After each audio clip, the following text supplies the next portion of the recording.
ও ভাই মুফতি সাহেব, ইন্নামা ইউরিদুল্লাহু লিইউযহিবা আনকুমুর রিজসা আহলি বাইতি ওয়া ইউতাহহিরুকুম তাতহীরা।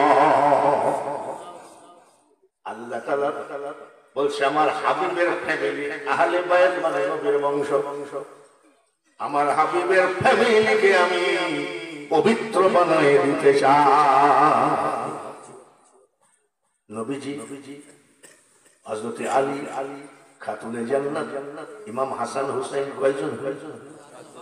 এই পাঁচজনকে আমরা পাক পাঞ্জাতন বলি। পাক মানে পবিত্র, আর পাঞ্জাতন মানে পাঁচজন। আমরা পাক পাঞ্জাতন বললে ওদের চুলকানি উঠে যায়। নাউজুবিল্লাহ, পাক পাঞ্জাতন কোরআনে নাই। একটা একটা করে ধরি। আমার নবীজিকে আমাদের মুখ বিয়াদবরা বলে কলেমার ভিতরে মোহাম্মদের নাম রাখা বেদা। আর আমরা সুন্নি ভাইদের আকীদা হলো আজানে শুনি আপনার নাম। আসেন কলেমায় পড়ি আপনার নাম, নামাজে আপনাকে সালাম। আরে কানা আত্তাহিয়াতু লিল্লাহি ওয়াস সালাওয়াতু ওয়াত তাইয়্যিবাত। তারপরে কি? নামাজে বসে নবীকে সালাম না দিলে তোর নামাজ হবে না। আর তোরা বলছিস সালাম নাই। পাগলে কি না কয়? ওরা বলে নবীজির মুখে দুর্গন্ধ ছিল। ওই লোকের বাড়ি হলো সাফাই নবাবগঞ্জ। টুপি বেসাইজ, পাঞ্জাবি বেসাইজ, দাড়ি বেসাইজ, নৌকায় দাড়ি চেষে পড়ায় যাচ্ছিল, ধরা পড়েছে। লোকটার নাম কি? সালমান রহমান হলো বাংলাদেশের আহলে হাদিসের প্রধান উপদেষ্টা। আমাদেরকে যদি কেউ ধরে নিয়ে যায়, গুলি করে, আমরা মরতে রাজি আছি, কিন্তু মনে রাখো আমরা দাড়ি সাজতে রাজি না। আরো যে দাড়ি সাজে পড়াচ্ছিল, এই দাড়িটা হলো মানুষকে ধোঁকা দেওয়া দাড়ি। এই দাড়ি হলো ব্যাংকের থেকে কোটি কোটি টাকা লোন নেওয়া দাড়ি। এই দাড়ি হলো মানুষকে ধোঁকাবাজি করার দাড়ি। মনে রাখো, দেখতে সুন্দর মানুষ শুধু মায়ার ঘর,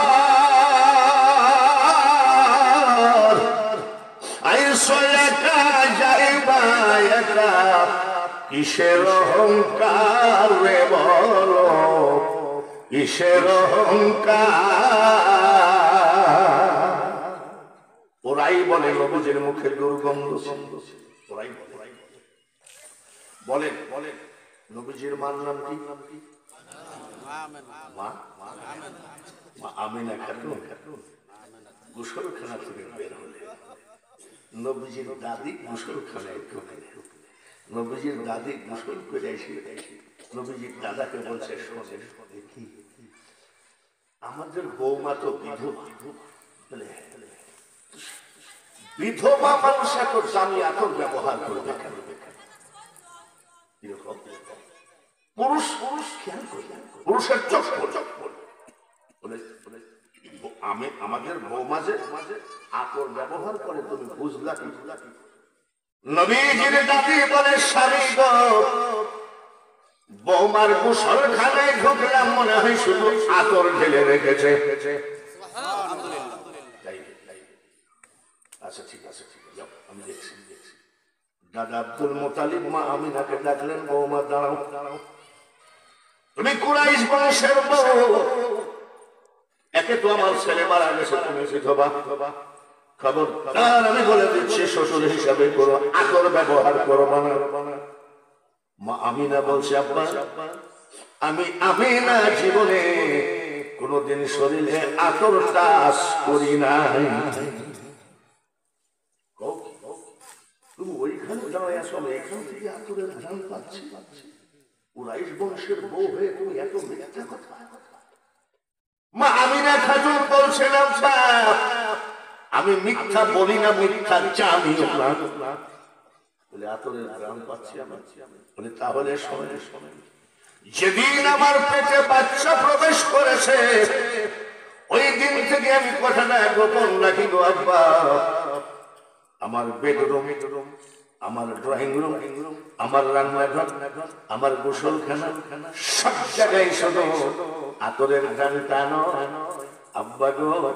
আমি খেয়াল করি আমার রুমের গোড়ায় গোড়াই পর্যন্ত জান্নাতি আতরের ঘ্রাণ আমি পাই। আর সেই বেহায়া কি করে বলে নবীজির মুখে দুর্গন্ধ ছিল। এরা বলে কি জন্য জানে? ফিরাউন বলতো মুসা আমি, নমরুদ বলতো মিল্লাতা আবিকুম ইব্রাহিম হুয়া সাম্মাকুমুল মুসলিমিন। আল্লাহর জবানে ঘোষিত হযরত ইব্রাহিম আলাইহিস সালাম হলো জাতির পিতা। আর নমরুদ বলতো ইব্রাহিম আমি। আবু জেহেল বলতো মুহাম্মদ আমি। ফিরাউন আছে মারা গেছে, নমরুদ আছে, আবু জেহেল নমরুদ নাই, আবু জেহেল নাই, ফিরাউন নাই। ওদের ছেলে সন্তান নাতি পুতি শুধু বাংলাদেশে নয় সারা বিশ্বে আছে। ওই ওদের গদি নসীন হিসাবে যেমন পীর সাহেব মারা গেলে ছেলেকে গদি নসীন বানিয়ে দেয়, ওরা মারা গেছে আর এই সব বেয়াদব আলেমদেরকে গদির মালিক বানিয়ে গেছে। মা আমিনা বলছেন যখন আমার বাচ্চা ডেলিভারি হবে তখন আমি ঘুমাইয়ে গেছিলাম। একটু চিৎকার করে বলেন সুবহানাল্লাহ। জোরে সুবহানাল্লাহ বলতে বললাম কেন? মেয়েদের ডেলিভারির সময় ঘুম আসে নাকি? ডাক্তার বলে একটা মেয়ে যখন সন্তান প্রসব করে এত পরিমাণ ব্যথা, চেষ্টার ধরলে চেষ্টার জ্বলে উঠে, ব্যথার অত্যাচারে মেয়েদের শরীরে কারেন্ট পয়দা হয়। আর মা আমিনা বলছে ওই টাইমে আমি ঘুমাই গেছি। হঠাৎ করে চোখটা খুলে দেখি আমার শিকারার ডান পাশে একজন সুন্দরী মহিলা দাঁড়ানো, বাম পাশে একজন সুন্দর মহিলা দাঁড়ানো। আমি ডান পাশের মেয়েটাকে জিজ্ঞাসা করলাম আপনি কে গো? মেয়েটা বলছে ও আমিনা, আমি জান্নাত থেকে এসেছি। আমি হলাম তামাম পৃথিবীর আদি মাতা, আমার নাম হাওয়া। কেন এসেছেন? বলে একটা খবর দিতে। বলেন মা হাওয়া সাল্লাম বলে আমিনা গো, এখনই আল্লাহ তাআলা তোমার কোলে একটা বাচ্চা দেবে। এই বাচ্চা হলো আখিরি পয়গম্বর। মা আমিনা বলছেন বাম পাশের মেয়েটাকে জিজ্ঞাসা করলাম, মেয়েটা মিটমিট করে হাসে, বলি আপনি কে গো?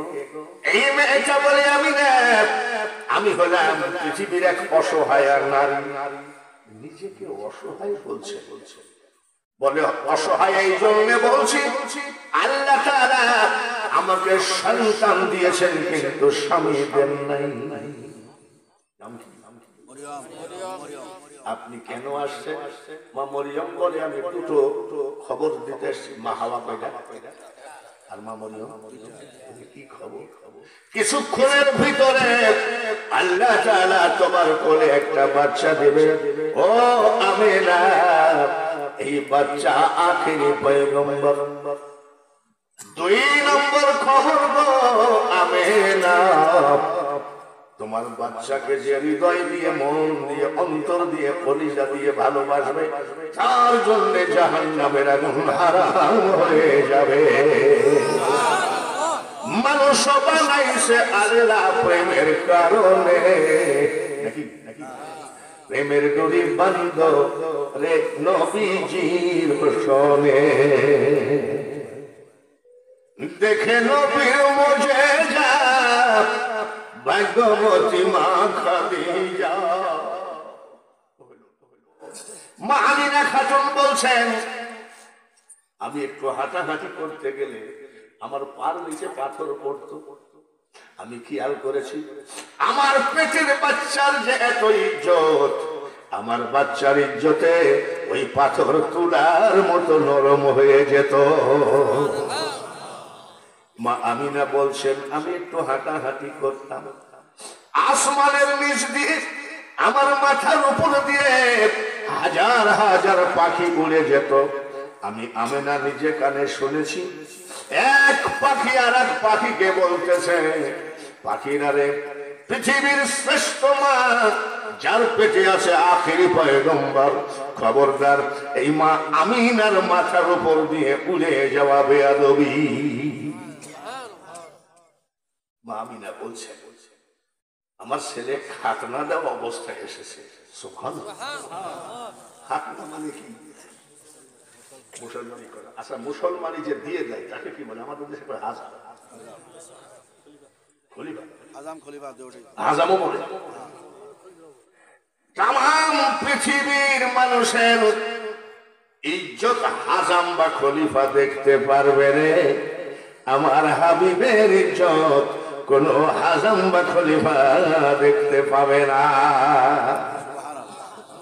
জ্ঞানী বুঝে ইশারাই মূর্খকে সাফল দিয়ে চোখ ফাটাইয়া দিলেও বুঝতে চায় না, এইটাই হলো ওদের দোষ। নবীজি আমাদের মতো নয়। কেউ যদি বলে পাবনা একটা হাসপাতাল আছে, ওখানে মাস 3 রাখা দরকার। এইবার আসেন হযরতে আলী রাদিয়াল্লাহু তাআলা আনহু। এক বেয়াদব বলতেছে ওয়াজের ভিতরে মদ খেয়ে হযরত আলী মাগরিবের নামাজে ভুল করেছে। আর আমি কি বলি জানেন? হযরত আলী রাদিয়াল্লাহু তাআলা আনহুর আম্মা জান পেটে করে লাব্বাইক লা শারীকা লাকা লাব্বাইক হজ করতেছে, কাবা জিয়ারত করতেছে। এমন সময় পেটে ব্যথা উঠলো, ডেলিভারির ব্যথা। সঙ্গে সঙ্গে কাবার দরজা খুলে দেওয়া হলো। হযরত আলীর জন্ম হলো কাবা ঘরের ভিতরে। আনা মাদিনাতুল ইলমি ওয়া আলিমুন বাবুহা। নবীজি বলেন, আমি জ্ঞানের শহর, আর এই শহরে ঢুকতে গেলে দরজা হলো আলী। আহলে বায়াত সংগঠন করেছেন। এইবার হযরত আলীর কথা শুনলেন। তারপরে শোনেন, বিশ্বদুল আলী নবীর নন্দিনী খাতুনে জান্নাত ফাতিমা জননী। বিশ্বদুল আলী নবীর নন্দিনী খাতুনে জান্নাত ফাতিমা জননী। হযরত আলীর সাথে বিয়ে দাও। হযরত ওসমান গনি 2 মেয়ে বিয়ে করেছেন, ঠিক কিনা? ওসমান জিন বলে কি বলে না? নবী বলেন, ওসমান তুমি 2 নূরের মালিক হয়েছো। তাই আমরা বলি ওসমান জিন নুরাইন, বলি কি বলি না? নবীজির মেয়ে যদি নূর হয়, তাহলে আমার নবীজি কি মাটি হয় নাকি? জোরে বলেন ঠিক। ওসমান গনি ছিলেন দুনিয়াবি অনেক ধনী। আর হযরত আলী যদিও পাক পাঞ্জাতনের সদস্য, অভাবিক ছিলেন। একজন পীর সাহেবের ঘরে 2 দিন খাবার না হলেও পীর সাহেবের মনে করবেন না যে কামেলিয়াতি কমে গেছে। নবীজি তায়েফে মেরেছে, নবীজিকে উহুদের যুদ্ধে দাঁত ভেঙে দিয়েছে। তাই বলে আমার দয়ার নবীর নবুয়তের কমতি পড়েছে নাকি? জোরে কম। ভাইরা আমার, বন্ধুরা, হযরত ওসমান গনি মাঝে মধ্যে দাওয়াত করে খাওয়াইতেন নবীজিকে, সাহাবীদেরকে। হযরত আলী থাকতেন, মা ফাতিমা থাকতেন। খাওয়া দাওয়া শেষে বলতেন, আলী আলহামদুলিল্লাহ হচ্ছে জান্নাতি খাবার খেয়েছি। যে উসমানকে বলছে জান্নাতি খাবার খেয়েছি, আলহামদুলিল্লাহ, আল্লাহ তোমার খানা কবুল করুক। এইভাবে উনি দোয়া করে চলে যেতেন। হযরত আলী মা ফাতিমার কাছে, হযরত আলী বারান্দায় বসে আছে, মা ফাতিমা ঘরের ভিতর থেকে এসে দেখে হযরত আলী কাঁদতেছে। কাঁদলো কেন? তুমি কেবল আমার বোনের বাড়ির থেকে দাওয়াত খেয়ে আসে, কাঁদছো কেন? ফাতিমা বুকে বড় ব্যথা। কি ব্যথা? বলে আমিও জামাই, ওসমানও জামাই, মাঝে মধ্যে নবীজিকে দাওয়াত করে খাওয়াই। বলে আলহামদুলিল্লাহ, খাবার বড় সুস্বাদু। ওসমান রে, মনে হলো জান্নাতি খাবার। তোমার কান্দার দরকার নেই ফাতিমা, আমার একটু শখ ছিল আমার দয়ার নবীকে একটু দাওয়াত করে খাওয়ানো। যাও দাওয়াত দাও। দাওয়াত দিলে তো হবে না, টাকা আল্লাহ দিবে। হযরত আলী মনে করে আল্লাহ দিবে যখন বলেছে, টাকা আছে, গেছে। আসসালাতু ওয়াসসালামু আলাইকা ইয়া রাসূলুল্লাহ। হুজুর গো, আপনার কলিজার টুকরা ফাতিমা কয়েকজন সাহাবী সঙ্গে করে দাওয়াত দিয়েছে। আমার নবী কই আলহামদুলিল্লাহ। সাহাবীরা কই ইয়া রাসূলুল্লাহ, ইয়া হাবিবাল্লাহ, আপনার সাথে বহু দাওয়াত খেয়েছি, মা ফাতিমার দাওয়াত কিন্তু ছেড়ে দেব না। ওসমান গনির বাড়িতে গেছে দাওয়াত দিতে। ওসমান গনি জিজ্ঞাসা করে, ভাই আলী কি খবর? বলে নবীজির কলিজার টুকরা ফাতেমা আপনাদের সপরিবারকে দাওয়াত দিয়েছে। তামাম দাওয়াত দিয়েছে। বলছে ফাতিমার দাওয়াত কমপ্লিট। আলহামদুলিল্লাহ। আব্বা কি বললো? বলছে তোমার দাওয়াত পাই তোমার আব্বা খুব খুশি, সাহাবীরাও খুশি। তাই না? ঠিক আছে। আস্তে আস্তে দাওয়াতের দিন আগায় আসে। আগামীকাল দাওয়াতের দিন। হযরত আলী বলছে ফাতিমার টাকা পয়সা দেয় কিসে? বাজার ঘাট করতে হবে না, তোমার তো চিন্তার দরকার নেই, বাজার আল্লাহ করবে। সকালবেলায় 10টার দিকে বলছে ব্যাগ ট্যাগ দেয়, বাজার টাজার করি। মা ফাতিমা বলছি তোমার তো টেনশন করা লাগবে না, বলে দিয়েছি বাজার আল্লাহ করবে। কে করবে? আল্লাহ পূর্ণ ঈমান, কোথা সে মুসলমান। ঠিক আছে, আমি আর কিছু বলবো না। জোহরের নামাজের আযান দেয়। আল্লাহু আকবার, আল্লাহু আকবার, আল্লাহু আকবার, আল্লাহু আকবার। হযরত আলী বলছে কি শুনছো? মা ফাতিমা বলছে আযান দিচ্ছে। বলে আযান দিচ্ছে, তোমার এখনো লবণ নাই, তেল নাই, পুরা ওইভাবে আগুন দেওনি, নামাজের পরই তো সব চলে যায়। মা ফাতিমা বলে স্বামী গো, দাওয়াতি মেহমানদেরকে খাওয়াবে আল্লাহ, আল্লাহু খায়রুর রাযিকিন। ঠিক আছে। উসমান গনি সপরিবারে ঢুকে পড়লেন। আসসালামু আলাইকুম ইয়া আহলাল বাইত। ঘরে কে আছেন? সালাম দেন। ওয়া আলাইকুম আসসালাম। আলী কেমন আছেন? আলহামদুলিল্লাহ। ফাতিমা কেমন আছেন? পর্দার আড়াল থেকে ছোট্ট একটা আওয়াজ আসলো, আলহামদুলিল্লাহ। দুটো মেয়ে বিয়ে করেছে নবীজির, সেই হিসাবে ফাতিমা হয় শালী। নাকি আপনাদের দেশে কি হয়? কি হয়? আমাদের দেশে বোর থেকে আবার শালী দুলা ভাইয়ের পীড়িত অনেক বেশি। নাকি ভাইয়ের আমার, উসমান গনি জিন্দেগিতে মা ফাতিমাকে কোনদিন এক নজর দেখে না। বসে এমন সময় আসতেছে, না রে তাকবীর, আল্লাহু আকবার, আসতেছে। হযরত আলী বলছে ফাতিমা শুনছো? আব্বা আসতেছে নাকি? তোমার যে কোনো ভাবি নাই, তোমার আব্বা আসতেছে, ওই তোমাকে বলেছি না চুপ থাকো, আল্লাহ ব্যবস্থা করবে। আলী চিন্তা করছে কোন সময় ব্যবস্থা করবে, মেহমান আইসে নিতে চুলাই ধরাই নাই, পেঁয়াজ নাই, রসুন নাই, চাল নাই, তেল নাই, লবণ নাই। ঠিক আছে, দেখা যায়। আসসালামু আলাইকুম ইয়া আহলাল বাইত। ঘরে কে আছেন সালাম নেন। হযরত আলী দাঁড়িয়ে গেল, ওয়া আলাইকুমুস সালাম। নবীজি ভিতরে ঢুকে পড়লেন। নবীজির হুকুম ছিল 50 জন কেন 100 জন সাহাবী যদি সঙ্গে থাকতো, নবীজি কারোর বাড়ির ভিতরে ঢুকলে অনুমতি না দেওয়া পর্যন্ত একজন সাহাবী বাড়িতে প্রবেশ করতে পারবে না। আলী কেমন আছো? আলহামদুলিল্লাহ। আমার মা কেমন আছে? কি বলছে? আমার মা কেমন আছে? ঘরের ভিতর থেকে দৌড়ায় এসে বাপের বুকের উপরে মাথা দিয়ে কয়, আব্বা আলহামদুলিল্লাহ।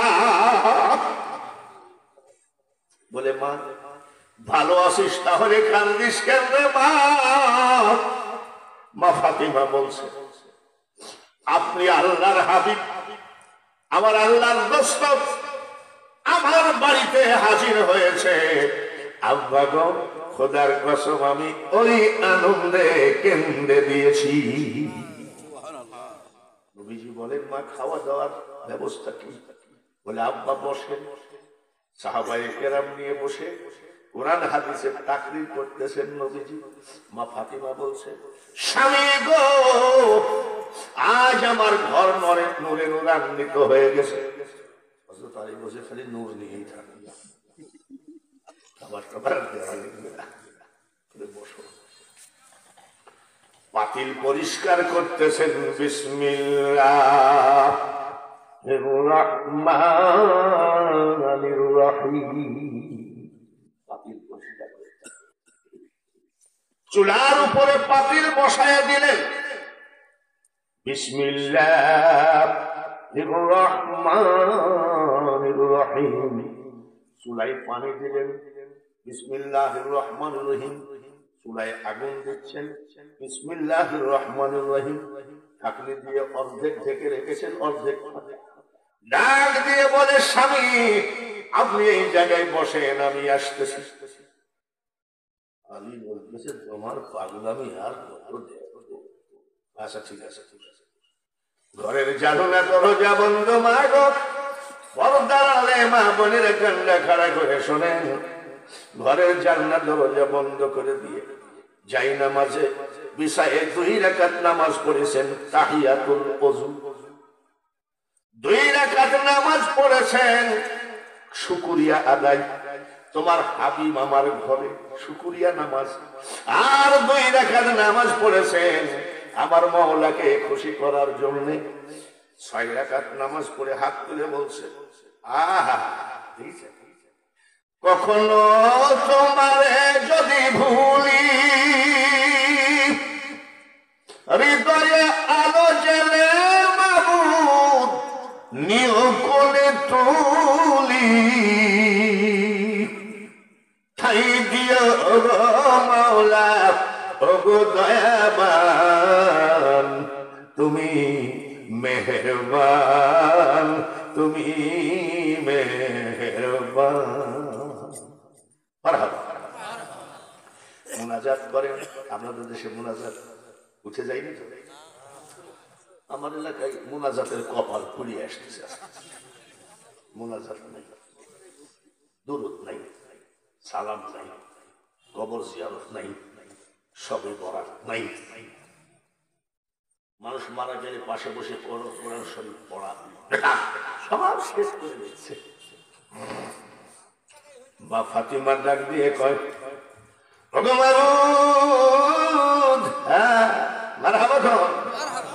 আমি ফাতিমা জীবনে কোন মানুষের কাছে হাত পাতি না, বাকি জীবন পাতবো না। আমি যে তোমার ভরসা করে দাওয়াত গুলো দিয়েছি, মাবুদ গো, তোমার হাবিব না খেয়ে যাবে, এটা কি তুমি চাও? মাবুদ গো, তোমার হাবিব খালি পেটে বিদায় হবে, এটা কি তুমি চাও?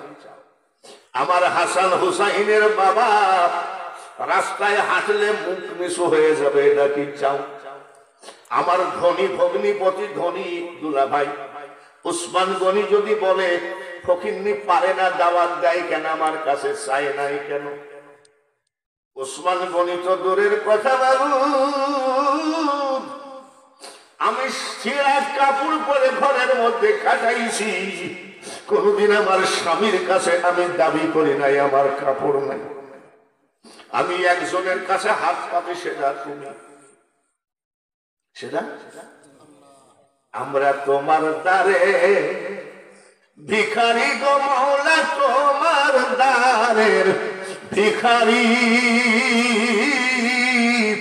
অন্য দ্বারের আশা না করি। সবাই বলি মারহাবা। এইবার মাবুদ গো, মাবুদ ও মাবুদ, তোমার নাম ভরসা করে চুলা জ্বালাইছি, মারহাবা। তোমার নাম, তোমার নাম নিয়ে আমি চুলা পাতিল পরিষ্কার করেছি, তোমার নাম নিয়ে আমি পাতিলে পানি দিয়েছি, তোমার নাম নিয়ে আমি চুলায় আগুন দিয়েছি। এইবার বাকি তুমি ফয়সালা দাও। যত বেলা পর্যন্ত মাওলা আমার ওই পাতিলের ভিতরে জান্নাতি খাবার না পাঠাবা, তত বেলা পর্যন্ত আমি ফাতিমা তোমার দরবার থেকে হাত নামাবো না। চোখের পানি যাই না মাঝে পড়া শুরু করেছে। আমার আল্লাহ বলে, জিবরাইল দেখ দেখ আমার হাবিবের মেয়ে কত বড় ঈমান নিয়ে সবাইকে দাওয়াত দিয়েছে। দাওয়াতি মেহমান সব বসে আছে খাওয়ার জন্য, আর আমার হাবিবের মেয়ে যাই না মাঝে চিৎকার করে করে কাঁদে। আমি 5 জনের কষ্ট সইতে পারি না, এই 5 জনকে বলে আহলে বায়াত। তাড়াতাড়ি যারে জান্নাত থেকে খাবার নিয়ে আমার হাবিবের মেয়ে ফাতিমার পাতিলের মধ্যে ঢুকাই দিয়ে আই। সুবহানাল্লাহ। গন্ধ আসে না? খিচুড়ি রান্নার একটু গন্ধ লাগে না? সব জিনিস একটা সেন্ট আছে না? জান্নাতি খাবার খাবার গন্ধ এসেছে, গন্ধতে টের পাইছে। মা ফাতিমা আরো 2 রাকাত নামাজ আদায় করে বলতেছে, মহিমা তোমার অসীম অপার, আলহামদুলিল্লাহ আলহামদুলিল্লাহ। স্বামীকে বলছে প্লেট দিয়ে দাও, প্লেট দেওয়া হলো, খাবার দিয়ে দাও, খাবার দেওয়া হলো। সাহাবীরা কয়, হুজুর একটু কথা বলবো, আপনার সাথে আমরা বহু জায়গায় দাওয়াত খেয়েছি, এটা কি খাইলাম জীবনে চোখেও দেখেন। বলতে হয় না, নবীজি বলছে বলতে হয় না। হযরত ওসমান গনি বলছে, ইয়া রাসূলুল্লাহ ইয়া হাবিবাল্লাহ, আমি সৌদি আরবের মাটিতে আপনি আমাকে দোয়া করে ধনী বানাইছেন, আমার কোটি কোটি টাকা থাকতে পারে নবী গো, খোদার কসম ফাতেমার এই রান্না কোথা থেকে কিভাবে জানি না, আমি ওসমান জীবনের চোখেও দেখি না। বের হলেন, নবীজি উঠানে দাঁড়ায় আছেন। সাহাবীরা বলছে, বলেন না হুজুর এই খাবারটা কি খাবার, একটু বলেন না, এত সুস্বাদু কেন? বলছে বলতে হয়।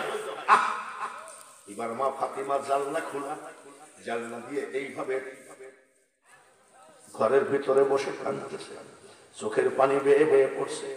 আব্বা তোমার 2 মেয়ের বাড়িতে দাওয়াত খাও, কত তারিফ করো, সুনাম করো, খাবারটা বড় সুন্দর হয়েছে, কত সুস্বাদু হয়েছে।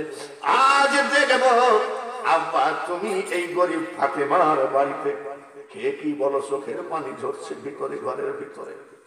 বলতে হবে নাকি? সাহাবীরা বলেন, আমার নবী বলেন, সাহাবীরা রে, যে আল্লাহর হাতে আমার জীবন, যে আল্লাহর জমিনের উপরে দাঁড়িয়ে বলছে, খোদার কসম করে এটা ফাতিমার হাতের রান্না না রে, এটা আমার মাওলা ফাতিমাকে ফাতিমার পাতিলের মধ্যে পাঠিয়ে দিয়েছে, এটা জান্নাতি খাবার। নবী নবীজির ব্যাপারে বললাম, মা খদিজার ব্যাপারে বলেছি, হযরত আলীর ব্যাপারে বলেছি। এইবার আসেন আর দুইজন থাকলো, তারপরে আমি ওয়াজকে ঘুরাইয়ে ওলি আল্লাহর দিকে নিয়ে যাব। তার কারণ এনায়েতপুরের মুরিদ এখানে আছেন, কাদেরিয়া, চিশতিয়া, নকশবন্দিয়া, আমরা এখানে তরিকতের পাগল আছে কি নাই? একটু তরিকতের ওয়াজ না করলে আমি শান্তি পাবো না। যার জন্য এবার ধরতেছি ইমাম হাসান আর হুসাইন বলে। কেন ধরতেছেন? আমি যে আহলে বায়ত সংগঠন করেছেন, এই আহলে বায়ত হলো এই 5 জনকে নিয়ে। হাসান আর হুসাইন ছোট্ট দুই ভাই। হুসাইন বলছে, মিয়া ভাই, বড় ভাই, চলো নানার সাথে দেখা করে আসেন। বলে নানাকে কয়টা প্রশ্ন করে। ছোট্ট দুইটা ভাই এসে কয়, আসসালামু আলাইকুম, নানা কেমন আছেন? আমার নবী কয়, আলহামদুলিল্লাহ। তোমরা কেমন আছো ভাই? আলহামদুলিল্লাহ। কেন হঠাৎ করে আসলে? নানাজি, হাসান আর হোসেন দুই ভাই, তুমি কাকে কতটুকু ভালোবাসো? আবার কোন যাইতে কথা? দুজনকে সমান ভালোবাসি। সমান? না, এক ক্লাসে দুইজন ফার্স্ট হয় না, কেউ ফার্স্ট হয় আর কেউ সেকেন্ড হয়। আর তুমি বলছো সমান ভালোবাসি? না, তোমাদের দুই ভাইয়ের কাছে কেউ ফার্স্ট কেউ সেকেন্ড নয়, দুই ভাই আমার কাছে সমান। আচ্ছা নানু ভাই, ঠিক আছে, আল্লাহর কাছে কে কেমন? আল্লাহর কাছে কে সেকেন্ড কে ফার্স্ট? নবীজি বলছে আল্লাহর কাছে দুইজনই ফার্স্ট। ইমাম হুসাইন বলে, নানাজি ভালো করে সঠিক জবাব দিবা। যাইছি আমি তো নানাকে দেখি বলছি, এক ক্লাসে দুইজন তো ফার্স্ট হয়। এক কাজ করো, কলেমা লেখো। পাতার উপরে কলেমা লিখেছে, যার লেখা ফার্স্ট ভালো হবে সে ফার্স্ট। ফার্স্ট হওয়ার জন্য দুই ভাই কলেমা এমন কায়দা করে লিখতেছে। নানা দেখো তো। আমার নবী বলে, হাসান হুসাইনের কোনটা হুসাইনের লেখা, কোনটা হাসানের লেখা আমি তোমার নানা মোটেও টের পাচ্ছি না। তার কারণ দুইজনই আল্লাহর কাছে সমান। বলছে নানা তাই হয় না, এক ক্লাসে দুজন ফার্স্ট হয়। আমার আল্লাহ কয়, আমার নবী কয়, হাসান হুসাইন রে পৃথিবীর সব মানুষের সাথে হিসাব একরকম, আর তোমাদের দুই ভাইয়ের সঙ্গে আল্লাহর হিসাবটা হলো জান্নাতি হিসাব। বলে না না, কোনদিনই এক ক্লাসে দুইজন ফার্স্ট হয়। কলেমা পড়ো। দুই ভাই ফার্স্ট হওয়ার জন্য এমন কায়দায় পড়তেছে। এ দেখেন, এ তো যুবক মানুষ, তাই না? আর আমি বুড়া মানুষ। আপনার ভাই যদি বলেন যে দুইজনের মধ্যে চ্যালেঞ্জ, ও মনে করবে যে বুড়াটাকে আমি ফেল করাবো, আর আমি মনে করবে ওকে ফেল করাবো, তাই না? বিসমিল্লাহির রহমানির রহিম।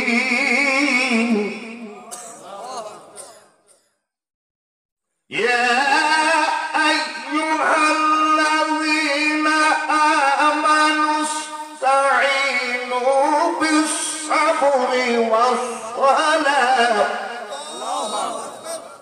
গলা ফাইটি যাত্রাও ফার্স্ট হবে।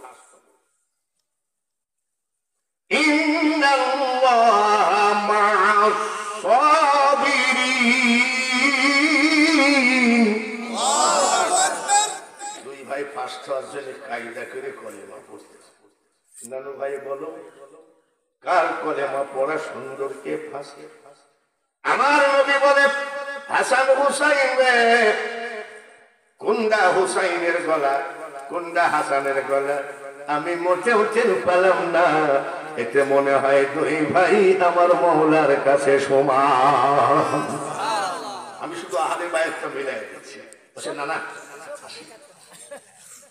আমাদের মন ভরল না, জবাব আসি।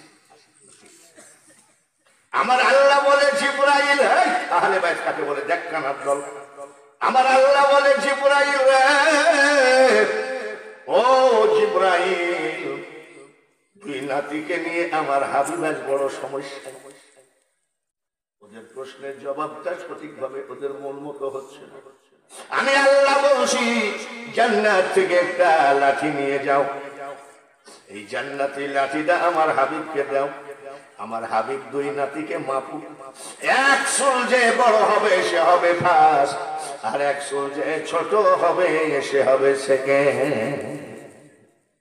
হাসান হুসাইন বেশ কিছু দূর চলে গেছে।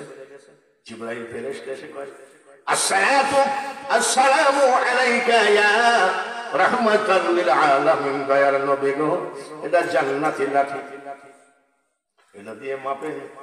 এক চুল যে ছোট হবে সে হবে সেকেন্ড, এক চুল যে বড় হবে সে হবে ফার্স্ট। ইমাম হাসান হুসাইন ঘুরে এসে এই লাঠি দিয়ে মাপা হবে। লাঠি দিয়ে প্রথম মাপাতে দুইজন সমান হয়ে গেল। দুইবার মাপাতে সমান হয়ে গেল। ইমাম হাসান হুসাইন কয়, জানো ভাই, তোমাকে আর কষ্ট দিব না, আরেকবার মাপো। তিনবারের বেলায় সমান সমান হয়ে গেল। আমার আল্লাহ বলে, হাবিব গো, দুই ভাইকে বলে দেন, দুই ভাই যেন টেনশন করে না। আমি আল্লাহর কাছে দুই ভাই হাসান আর হুসাইন দুই ভাই সমান। আহলে বাইত সংগঠনের ভাইয়েরা আমাকে দাওয়াত দিয়েছেন, আমি যদি এই 5 জনকে নিয়ে ওয়াজ করি কিছু না হলেও 5 দিন লাগবে। এত আর সম্ভব না, অল্পতে বুঝে নিয়েন।